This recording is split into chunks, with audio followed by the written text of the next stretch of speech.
नमस्कार दोस्तों।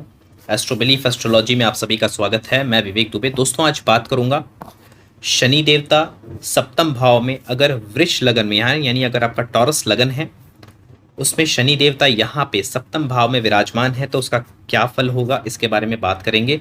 सबसे पहले ध्यान दीजिएगा कि आप वृष लगन के जातक को यानी यहाँ पे फर्स्ट हाउस में आपके 2 नंबर लिखा होगा यानी आप टॉरस लगन टॉरस असेंडेंट के व्यक्ति हैं। अब इसके बारे में दोस्तों पहले मैं जो चीज़ें बता रहा हूँ उसको थोड़ा सा ध्यान से समझ लीजिएगा क्योंकि यहाँ पे पूरा जो बात होने वाला है सप्तम भाव के लिए ही होने वाला है। शनि देवता वृक्ष लगन में जो होते हैं वो नवम और दशम के स्वामी होते हैं, योग कारक प्लैनेट होते हैं। 10th और 9th दोनों ही उनके अंडर आता है क्योंकि त्रिकोण और केंद्र भाव दोनों ही उनके अंतर्गत आते हैं, इसलिए उन्हें योग कारक प्लैनेट कहा जाता है इस लगन कुंडली के लिए। और एक बात बता दूं, शनि देवता को इस कुंडली के लिए बाधक भी कहा जाता है क्योंकि नवम भाव का स्वामी वृष लगन में नवम भाव का जो स्वामी होता है वो बाधक भी माना जाता है। इसका आपको मैं ज्ञान दे दे रहा हूं। अब शनि हमारे जीवन में किन तत्वों को एक तरह से रिप्रेजेंट करता है उसको आपको समझना बहुत ज़रूरी है। जैसे कि शनि रिप्रेजेंट करते हैं डिलेस को, कंसिस्टेंसी को, एक्सपीरियंस, ओल्ड मैन, आयरन, पुरातन पुरानी चीज़ें, स्टब्बन, जिद्दी स्वभाव, servant, construction, Karma, profession, labour class काम जितने हैं, डाउन टू अर्थ मेंटालिटी को भी शनि कहते हैं। पेशेंस एक शनि का बहुत अच्छा गुण है। ड्राइनेस, सूखापन, एक्सट्रीम कोल्ड कंडीशन, ये सारी चीज़ें जो हैं शनि के अंतर्गत आते हैं। डिटैच्ड, किसी चीज़ों से अलग होना, डिटैच्ड होना, इमोशनली पेन में आना, इमोशनल पेन ये कहीं ना कहीं शनि से मिलता है। बिटर तुट कड़वा सच जो है वो शनि से देखा जाता है। हार्ड वर्क, ज़्यादा से ज़्यादा हार्ड वर्क जो है शनि से जुड़ा हुआ है। लॉन्ग टर्म डिजीज़, जो लंबे समय की बीमारियां होती वो भी शनि से जुड़ी हुई हैं। बोन फ्रैक्चर और ऐसी जो भी बीमारियां जो भी आपको बेड रिटर्न कर दें, यानी कि आपका मोशन यानी कि आपकी मूवमेंट बॉडी की उसमें धीमी पड़ जाती है या नहीं हो पाती है। नीज, आपके बाल और डेथ से जुड़ी जो चीज़ें हैं, डेथ से संभावित चीज़ें, वो भी शनि के अंतर्गत आती है। पहले आप इसको समझिए, बेसिक चीज़ें हैं। अब शनि दशम भाव के स्वामी होके, नवम भाव के स्वामी होके सप्तम में बैठे हैं, इसका क्या अर्थ होता है दोस्तों? पहले तो ये वृश्चिक राशि है। वृश्चिक राशि शनि के लिए एक तरह से न्यूट्रल है, यानी कि जैसे कि मंगल देवता जो है शनि को शत्रु समझते हैं, बट शनि का जो मंगल के लिए जो एक कह सकते हैं मंगल को लेके जो एक बिहेवियर है वो न्यूट्रल है। आपको बता दूं तो स्कॉर्पियो साइन जो होता है, सैटर्न जब स्कॉर्पियो साइन में आते हैं, स्कॉर्पियो साइन बेसिकली शो करती है जीवन में ट्रांसफॉर्मेशन, बड़े बदलाव को। और 7वां भाव जो है वो दर्शाता है मैरिज लाइफ, सोशल नॉर्म्स, यानी कि देखिए जब भी जीवन में शनि या राहु के वजह से आपकी शादी कुछ दिक्कत होती है या शादी में परेशानी आती है जिसके मेन कारण होंगे शनि और राहु देवता, तो ऐसे कंडीशन में अक्सर शादियां तभी सफल होती हैं जब दो लोगों के बीच में एक मेजर डिफरेंस यानी एज का डिफरेंस हो, एजुकेशन का डिफरेंस हो, या फिर कास्ट का डिफरेंस हो, पैसे का बहुत बड़ा डिफरेंस हो। तो ऐसा कुछ बड़ा डिफरेंस हो, यानी कि पति पत्नी के बीच में कुछ ऐसा बड़ा क्लास डिफरेंस हो। जैसे कि एग्जांपल दे रहा हूँ कि हमारे सोशल नॉर्म्स, जैसे मैं कह रहा हूँ, जैसे कि समाज में लड़का बड़ा होना चाहिए, लड़की छोटी होनी चाहिए, एक सोशल नॉर्म है। तो जब भी आप सोशल नॉर्म्स तोड़ते हैं, यानी कि फॉर एग्जांपल लड़की बड़ी है लड़का छोटा है, या कास्ट चेंज है, ऐसी चीज़ों में तब जाके शादियां सफल होती हैं। अगर शनि या राहु के वजह से शादियां खराब होती हैं, तो अब शनि सप्तम में बैठे हैं तो शादी खराब हो जाएगा, ऐसी बात नहीं होती है। पहली बात तो इसको समझ लीजिएगा। शनि की दृष्टि अगर सप्तम भाव पे पड़े और राहु की भी दृष्टि सप्तम भाव या सप्तम भाव के स्वामी पे पड़े तो ये कहीं ना कहीं शादी के लिए अच्छा नहीं होता है। हालांकि यहाँ पे शनि स्वयं बैठे हैं तो शादी का जो माहौल होता है ना, यानी कि शादी के बाद जो आपकी लाइफ होगी उसको थोड़ा सा अनइंटरेस्टेड ज़रूर बना देते हैं बहुत बार, यानी कि बहुत ज़्यादा इंटरेस्ट नहीं होता है, वे विवाह से बहुत ज़्यादा संतुष्टि नहीं मिलती, थोड़ा डिटैच्ड फील करता है इंसान अपने मैरिज लाइफ से, थोड़ा सा ये देखने मिलता है। बट शादी को तोड़ते नहीं है शनि देवता। हाँ, बहुत बार शनि देवता याद रखिए अगर सप्तम में हो और आदमी डिवोर्स लेना चाहे तो जल्दी डिवोर्स भी नहीं मिलता, क्योंकि शनि देवता चीज़ों को रखड़ाते हैं। और शनि देवता अलग नहीं करेंगे, आपको रखड़ाएंगे, सच दिखाएंगे, truth of the marriage life, truth of the society. So उसके लिए सप्तम में जो शनि देवता बैठते हैं, देखिए कोई भी क्रूअल प्लैनेट रिलेशनशिप को बहुत ज़्यादा सपोर्ट नहीं करता है, चाहे वो मंगल हो, चाहे वो शनि देवता हो, चाहे वो केतु देवता हो, चाहे वो राहु देवता हो, कुछ ना कुछ दिक्कत परेशानी उनके बिहेवियर के हिसाब से ज़रूर आती है। जैसे मंगल देवता है तो एग्रेशन है उनके पास, बहुत ज़्यादा एग्रेशन है, एक्टिव है क्वालिटी है, गुस्सा है, एंगर है, तो उसकी वजह से दिक्कत आती है। शनि देवता है तो बेसिकली उन डिटैचमेंट है, एक कहीं ना कहीं एक कह सकता हूँ मैं कि समझौते वाला माहौल दिखता है, बहुत ज़्यादा रुचि नहीं होती है, रोमांस की कुछ कमी होती है। इन सब चीज़ों की वजह से शनि देवता सप्तम में थोड़े से दिक्कत परेशानी सम टाइम देते हुए नजर आते हैं। बट यहाँ पे आपके मंगल को भी ज़रूर देखिएगा, क्योंकि मंगल अगर मान लीजिए आपके मंगल पे बृहस्पति की दृष्टि है, बृहस्पति जुपिटर के साथ आपका मंगल बैठा हुआ है, तो शादी में किसी प्रकार की कोई दिक्कत नहीं आएगी। हालांकि ये कॉम्बिनेशन अच्छे भाव में हो, 6 8 12 में ना हो तो और अच्छी बात है। तो शनि अगर सप्तम भाव में बैठते हैं तो विवाह से ज़्यादा मैं कहूँगा ये बिजनेस के लिए आपको सपोर्ट करेंगे, बिजनेस जैसी चीज़ों के लिए आपको काफ़ी हद तक सपोर्ट मिलेगा। शनि की जो एस्पेक्ट होती है दोस्तों यहाँ से पड़ती है तीसरी एस्पेक्ट नवम भाव पे। अब एक चीज़ ध्यान में रखिएगा, नवम भाव पे शनि की एस्पेक्ट पड़ रही है, और अगर बृहस्पति आपकी कुंडली में खराब हो गया, क्योंकि नवम भाव के कारक कौन है, बृहस्पति देवता स्वयं है, तो आपका पिता से संबंध अच्छा नहीं होगा, या फिर पिता से जुड़ी समस्या जीवन में होगी, या पिता को कोई दिक्कत होगी। तो ये कहीं ना कहीं फादर से रिलेट करता है। हायर एजुकेशन में दिक्कत आएगी, यानी कि बैचलर्स तो डिग्री आ जाएंगे, लेकिन कोई भी हायर डिग्री करने में, जैसे कि एमबीए हो गया, पीएचडी हो गई, कुछ भी ऐसे आप जो भी higher post degree post graduate होने की कोशिश करेंगे, तो उसमें आपको दिक्कत परेशानी, विलंब होगा, डिले होगा, ज़रूरत से ज़्यादा प्रयास करने पड़ेंगे, तब जाके वो चीज़ें सफल हो पाती हैं। अगर बृहस्पति खराब हुआ तो नवम भाव को ज़्यादा परेशानी होगी, अदरवाइज इतनी दिक्कत नहीं होगी। शनि की एस्पेक्ट कोई विशेष परेशानी नहीं देगी। अब यहाँ पे शनि की अपनी राशि है, तो कुछ लोग का कहना होता है कि अपनी राशि को हानि नहीं देते। तो आपको मैं बता दूं, चाहे आप माइथोलॉजी से शनि को देख लीजिए, कहानियों से देख लीजिए यानी कि, या फिर शनि का बिहेवियर के बारे में आप पढ़ लीजिए।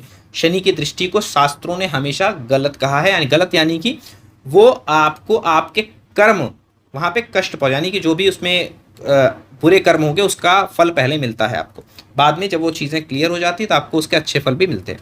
तो शनि की दृष्टि जहाँ होती है वहाँ पे थोड़ा सा संघर्ष जरूर होता है, इसको ध्यान में रखिएगा। शनि की सप्तम जिस दृष्टि जो है वो पड़ेगी आपके लगन के ऊपर, थोड़ा सा जिद्दीपन, स्टबननेस, जैसे मैंने कहा स्टबननेस हो सकता है बिहेवियर में, और ऐसे इंसान जो होते हैं थोड़ा सा, अगर आपका शुक्र बली नहीं है, ठीक है, अगर आपका शुक्र बली नहीं, शुक्र समझ लीजिए कंबस्ट हो गया यहाँ पे, या फिर सूर्य के साथ बैठ के कंबस्ट है, या फिर अपने डिग्री वाइज कंबस्ट है, 0 डिग्री है, 29 डिग्री है, शुक्र देवता का बल कम है, तो शनि की दृष्टि आपके हेल्थ को भी परेशान कर सकती है, आपके हेल्थ वाइज भी दिक्कत दे सकती है। शनि की 10वीं दृष्टि पड़ती है आपके 4th हाउस में। 4th हाउस में जो शनि की दृष्टि जो पड़ेगी वो कहीं ना कहीं आपको वहाँ पे ज़रूरत से ज़्यादा कर्म करने की, यानी कि वहाँ के लिए कर्म करना आपका एक समझ लीजिए कि शनि से दशम में जो उनकी दृष्टि पड़ती है वो आपसे वहाँ पे बहुत ज़्यादा कार्मिक डीड्स है, वहाँ पे कर्म बहुत, यानी माता के लिए हो सकता है, आपकी प्रॉपर्टी के लिए हो सकता है, आपके खुद के सेल्फ कंफर्ट के लिए ज़रूरत से ज़्यादा मेहनत आपको जीवन में करने पड़ेंगे, प्रयत्न कर्म, वहाँ पे कुछ डीड्स हैं, इंपॉर्टेंट डीड्स हैं जो आपको पूरे करने हैं। अब कुछ कॉम्बिनेशंस के बारे में बात कर लेते हैं। मान लीजिए शुक्र देवता के साथ आपके शनि देवता बैठे हैं, यानी कि वीनस के साथ अगर आपके कुंडली में शनि यहाँ पे बैठा हुआ है, तो आपके लिए बता दूं ये कॉम्बिनेशन काफ़ी अच्छी है। बिजनेस के लिए कह लीजिए, पैसे के लिए थोड़ा सा आदमी कंजूस हो सकता है, but at the same time ये बहुत अच्छी कॉम्बिनेशन मानी जाएगी फॉर मनी एंड एवरीथिंग। हाँ, मैरिज लाइफ के लिए उतनी अच्छी नहीं मैं बोलूँगा, मैं थोड़ा सा रोमांस की कंपैटिबिलिटी को ये हर्ट करता है, अदरवाइज चीज़ें अच्छी हैं। यहाँ पे मंगल आ जाते हैं, मान लीजिए शनि मंगल बैठे हुए हैं, तो जीवन में आदमी को बहुत कुछ अपने संघर्षों से मिलता है, शादी के बाद भी कुछ संघर्ष रहते हैं जीवन में। यहाँ पे विवाह जो होता है एक थोड़ा स्ट्रगलफुल, बोलते हैं ना कि गर्मा गर्मी या फिर खींचातानी, थोड़ा सा ऐसा बिहेवियर, ऐसा माहौल रहता है मैरिज लाइफ के बीच में, बहुत सुखद माहौल नहीं कहा जा सकता। हाँ, अब इस कॉम्बिनेशन को मान लीजिए, एक आपको मैं कंडीशन बता रहा हूँ। अब इस कॉम्बिनेशन में सपोज करते हैं कि अगर बृहस्पति आपके यहाँ पे बैठे हुए हैं आपके कुंडली में, तो ये कॉम्बिनेशन बहुत अच्छा रिजल्ट देगी, विदेशों से भी अच्छा पैसा धन आएगा, और करियर आपका जो है वो कहीं ना कहीं फॉरेन से रिलेटेड, आपका पार्टनर जो है वो फॉरेन से रिलेटेड हो सकता है, मैरिज लाइफ जिसके साथ आप गुजारेंगे वो पार्टनर आपकी फॉरेन की हो सकती है, इन सब चीज़ों की संभावना बढ़ जाती है। उसके बाद दोस्तों मान लीजिए बुध देवता यानी मरकुरी के साथ अगर आपका शनि यहाँ पे बैठा हुआ है सप्तम भाव में, बुध देवता के साथ शनि बैठे हुए हैं, तो पंचम भाव के स्वामी 7th हाउस में बैठे हैं शनि के साथ, तो कहीं ना कहीं ये जो कॉम्बिनेशन है एक अच्छे बिजनेस पार्टनर को दिखाता है, और कुछ हद तक ये लव मैरिज को भी सपोर्ट करता है। लेकिन हाँ, लव मैरिज की गुंजाइश तभी अच्छी होगी जब 5th हाउस आपका मैलेफिक एस्पेक्ट से केतु, राहु, सूर्य ऐसे प्लैनेट, मंगल ऐसे प्लैनेट ना हो तो ही संभावना ज़्यादा समझिए, क्योंकि बुध जैसा प्लैनेट बहुत ज़्यादा लव को सपोर्ट नहीं करता है। बुध और शनि बिजनेस के लिए बहुत अच्छे हैं, तो बुध शनि का कॉम्बिनेशन अगर आपका यहाँ पे तो बिजनेस में आपको आगे लेके जाएंगे। बुध की डिग्री देख लीजिएगा, एटलीस्ट 3 डिग्री के ऊपर हो तो ज़्यादा अच्छा है।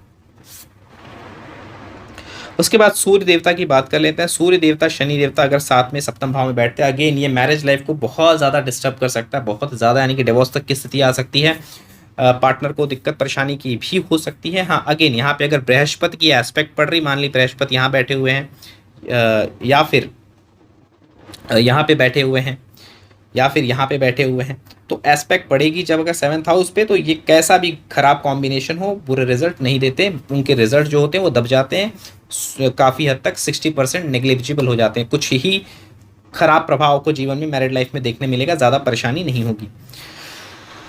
तो बृहस्पति का इंपॉर्टेंस ज़रूर है, शनि को जब आप देखते हैं बृहस्पति को ज़रूर देखिएगा। उसी प्रकार से अगर बृहस्पति की दृष्टि आपके शनि के ऊपर है तो आप जीवन में करियर आपका बड़ा ही स्मूथ चलेगा, बहुत ही प्रोटेक्टिव इन्वायरमेंट में आप अपना जॉब करेंगे, बहुत अच्छी कंपनीज में आप काम करेंगे, और कहीं ना कहीं पिता से संबंध अच्छे रहेंगे, पिता से भी सपोर्ट सहयोग मिलेगा, और भाग्योदय जो है बहुत अच्छा होगा आपके जीवन में। जब भी आपका जॉब स्टार्ट होगा आपका भाग्योदय काफ़ी अच्छे से होगा, इस चीज़ को समझ, और जब भी आप कोई बड़ी यात्रा करेंगे तब भी आपके लिए वो लकी होगी हमेशा। तो ये जो चीज़ें हैं मैं समझा रहा हूँ। उसके बाद आई थिंक ऑलमोस्ट मैंने मून चंद्रमा के साथ, अगर चंद्रमा यानी 3rd हाउस के लॉर्ड जो हैं मून यहाँ पे बैठते हैं शनि के साथ, तो इसको विषयोग कहा जाता है, आपको पता ही होगा। तो देखिए चंद्र और शनि की जो मिलन है इसे विषयोग कहा जाता है। जैसे मैंने कहा कि आदमी थोड़ा रिजर्व काइंड का हो जाता है, स्पिरिचुअल भी हो जाता है, मेडिटेशन इन सब चीज़ों में अकेले रहने में उसे थोड़ा सा ज़्यादा एक रुचि होती है, कहीं ना कहीं वो समझ लीजिए रिसर्च वाली चीज़ें जो होगी, ऑकल्ट वाली चीज़ें जो होगी, उनमें थोड़ा सा उसका रस ज़्यादा होने लगता है। But at the same time अगर विषयोग सप्तम भाव में आपके बना हुआ है तो मैरिज लाइफ जो होगी वो कहीं ना कहीं आप उससे डिससेटिस्फाई रहोगे, यानी कि वो चीज़ तो आपके पास होगी पर उससे आप बहुत ज़्यादा खुश, यानी कि मैरिज तो हो गई है सब कुछ है, लेकिन आप बहुत ज़्यादा खुश नहीं है अपनी मैरिज लाइफ से, आप उससे बाहर आना चाहते हो, कुछ ऐसी स्थितियाँ आपके मन में चलती रहेंगी। साथ ही साथ डिग्री ज़रूर देख लीजिएगा, दोनों शनि और चंद्रमा के बीच में 12 डिग्री से कम का अंतर हो तो ही ऐसा रिजल्ट आ सकता है, अदरवाइज नहीं। और अगेन अगर बृहस्पति की दृष्टि है तो ऐसा कुछ भी नहीं होगा, चीज़ें अच्छी चलेंगी। तो शनि देवता, चंद्र देवता की मैंने बता दी, सूर्य देवता की मैंने बता दी, सभी का एक कॉम्बिनेशन जो होता है ग्रहों के साथ वो मैंने आपको समझा दिया है। आशा करता हूँ दोस्तों ये वीडियो आपको अच्छा लगा होगा। वीडियो अच्छा लगे तो वीडियो को लाइक ज़रूर कीजिएगा। वीडियो को लाइक नहीं करते हैं तो देखिए इतना बड़ा वीडियो बनाना, उसके बाद एक भी लाइक भी आप कोई लोग नहीं करेंगे, तो ऐसा होता है कि मेरी मेहनत कहीं ना कहीं मुझे भी लगता है कि शायद लोगों को पसंद नहीं आ रहा है, मेन वो चीज़ है। तो आपको पसंद आता है तो कुछ लाइक्स अगर आपके मिलते हैं तो इससे मुझे समझ में आता है कि ये जो मैं मेहनत कर रहा हूँ, ये प्रयास कर रहा हूँ, वो थोड़ा सा सार्थक हो रहा है। आशा करता हूँ ये वीडियो आपको अच्छा लगा होगा। मिलते हैं नेक्स्ट वीडियो के साथ, तब तक के लिए आप सभी को नमस्कार।